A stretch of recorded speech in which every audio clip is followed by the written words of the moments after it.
So MoYu went pretty simple. They got the cube and then the accessories here. We'll open up the accessories first.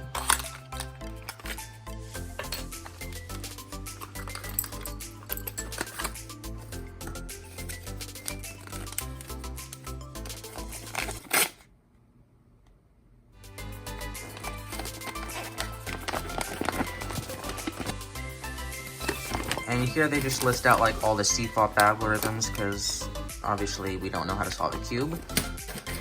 Then down here we have a screwdriver, some adjustment pieces here, and then this is like an extra core tensioning nut right here. And then just like a little pamphlet here. So now the cube itself is UV coated and it has a ball core. So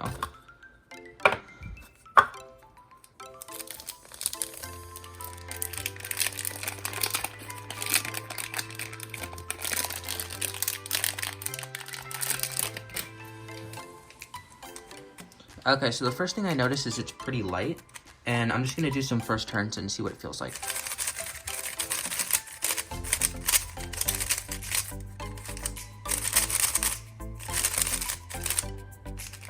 So the first thing I really notice is how strong the magnets are.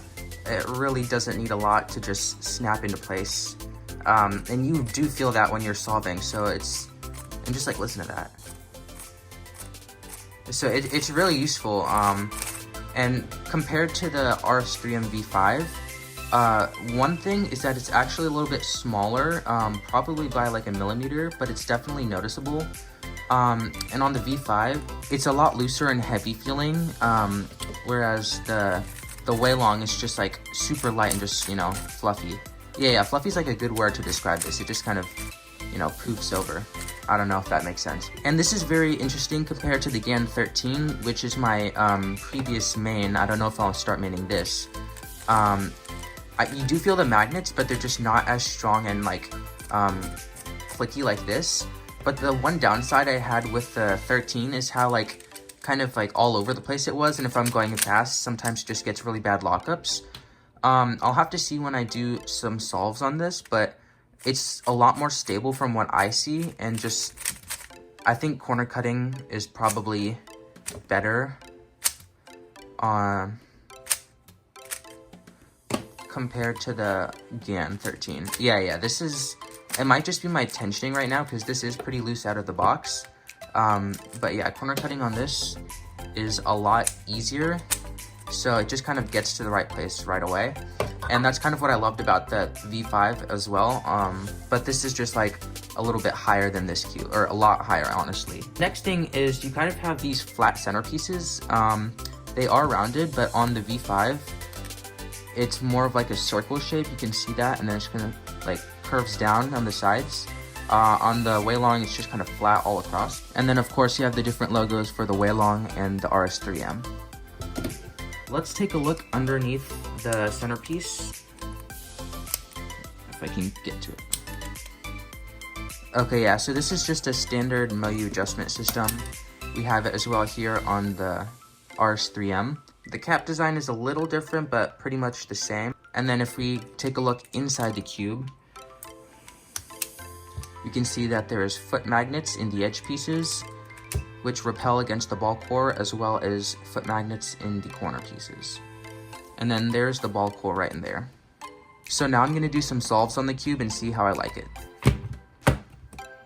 And also, big thanks to SpeedCubeShop for sending out this cube so I can test it out. They've got a bunch of great puzzles on the website, so if you're looking to buy some, definitely go check them out and use code 𝗂𝗲𝗀𝗀𝗀𝗀𝗀 for 5% off the whole store on your purchases. So now I'll run over a couple of the pros and cons of this cube that I've found. First pro is that it's really fast and it's very light, so it's able to go fast while also maintaining its stability. And this is 55 millimeters, so it's 1 millimeter smaller than normal, which makes it fit better in your hands, and it's just a really good size cube in my opinion. and also auto aligns really easily, so the strong magnets just get it back in the right spot super quickly without any effort. It just does it for you. And then it also handles well with rough turning, and the looseness, while not being too tight and while still being stable, allows it to really be able to handle some roughness. Moving over to the cons, it sometimes overturns because of how loose it is, but just personally I think it's best in this loose state because it just allows rough turning. And also it comes dry without lube, so it doesn't have any factory lube. You're gonna have to do it yourself, and that's why you can hear it's pretty sandy right now. And then finally, it's pretty fragile because of how light it is. You can just kind of tell that like you don't want to drop it, because if you do, it could just break apart, considering how light and how delicate it kind of feels. Overall, this cube is really great and I would highly recommend it. One of my favorite things about this cube is just the strong magnets. It just clicks right into place and just assists you in your turning. These magnets are really strong, so if you are not that fond of strong magnets, this cube might not be for you. But if you like strong magnets, going fast, just being really light, this is a really great option. Again, massive thanks to SpeedCubeShop for sending out this cube. If you'd like to get one, it's $42.95, and I'll have a link in the description for you to get it. If you have any questions or concerns about the cube or anything related to the channel, let me know in the comments below and I'll answer them. Thanks for watching. And also, I'll have some more videos coming out soon, so make sure to subscribe and turn on notifications so you won't miss them.